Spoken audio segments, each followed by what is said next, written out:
Hey guys, I'm going to be interviewing my grandpa today. He's a veteran of World War II and of the Korean War, and I figure we'll just start. So, Grandpa, when did you enlist in the Army? In April of 44, And how old were you then? 18, just turned 18.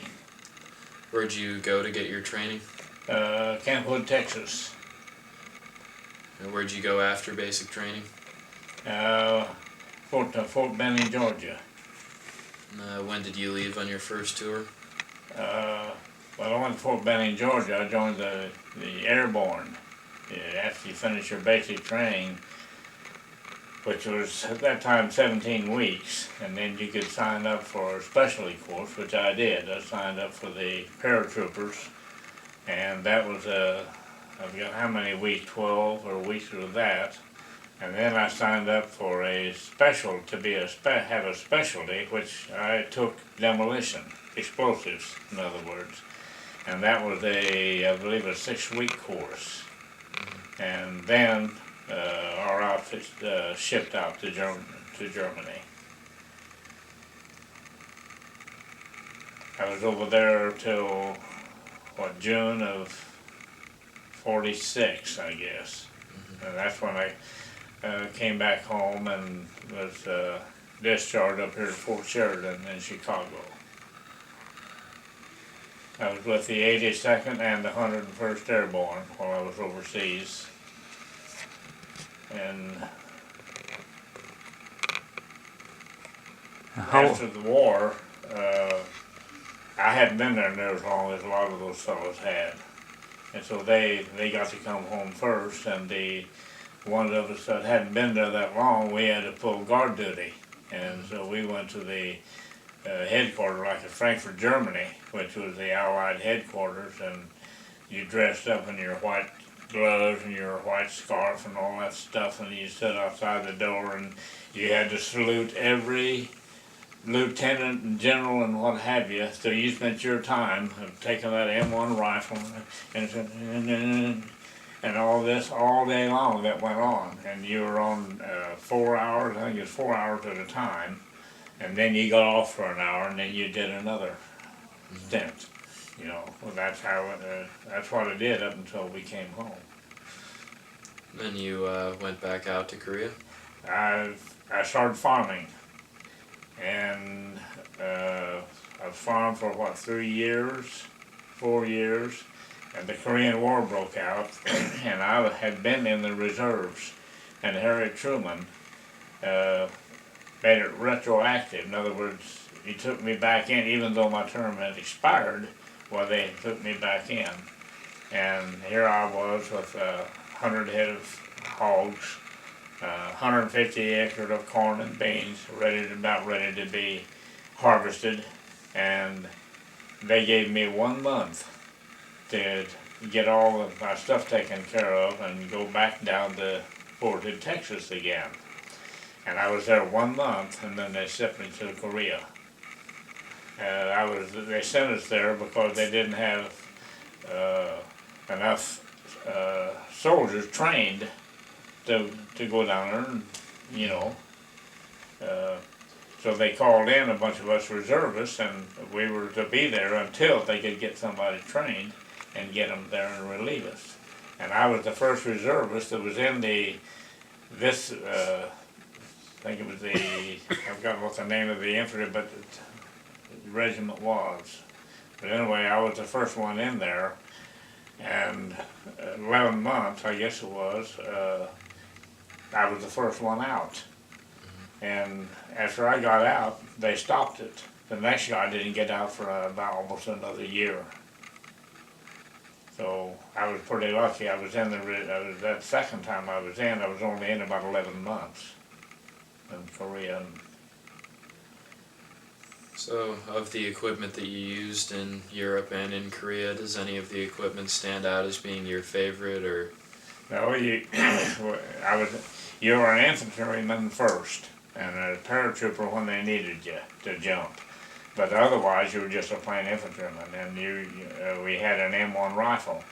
Now, when we jumped, as a paratrooper, you had a .30 caliber folding right, that is the stock folded, and you stuck it in underneath your reserve chute, and that's how you jumped with that. And being an explosives expert, that's what my MO was. Well, I also carried TNT, and we had bags of TNT, and that was how I got hurt. I came down in a field where a truck had cut a deep rut, and one leg came up on the bank and the other leg went down in that rut, and I was carrying this almost 100 pounds of TNT and my pack and my gun, and it messed up my knees and my back.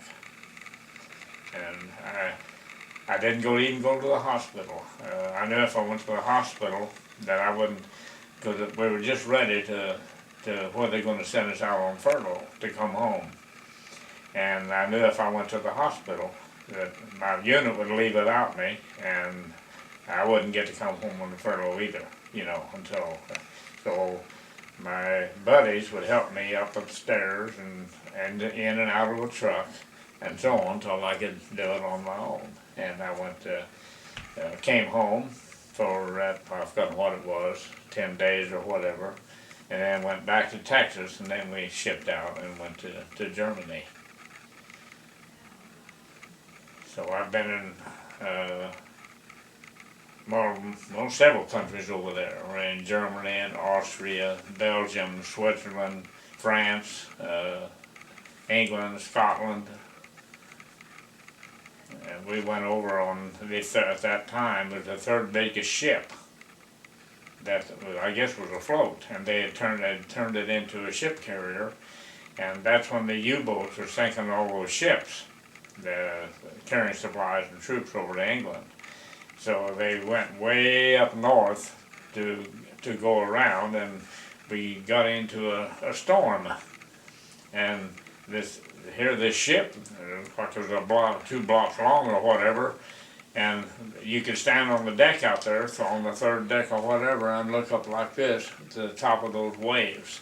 And you think they're going to come right down on top of you, but they don't. When they come down, the ship goes like this, and it rides that wave. As the wave comes in, the ship just rides right up to the top of that wave. Go ahead. So you shot the BAR? Yeah. Was that like? Yeah. Yeah, and 50 caliber machine guns. So we had paratroopers don't have real heavy armament, and they buy the heaviest thing we had was like a 50 caliber machine gun and 30 calibers, and the Brownings probably had more of those than anything else. But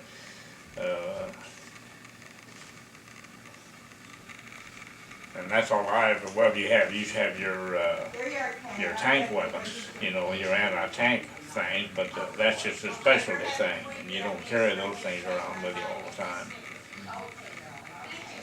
What was the easiest gun to operate that you got to fire? Huh? What was the easiest gun to operate that you got to fire? Oh, probably the M1. That's as easy about as it gets. The M1 is a fairly heavy gun by today's standards. The rifles and the things that they use nowadays are, even your MK40, big 47, they're much lighter than an M1. The M1 makes a heck of a noise. It's very loud.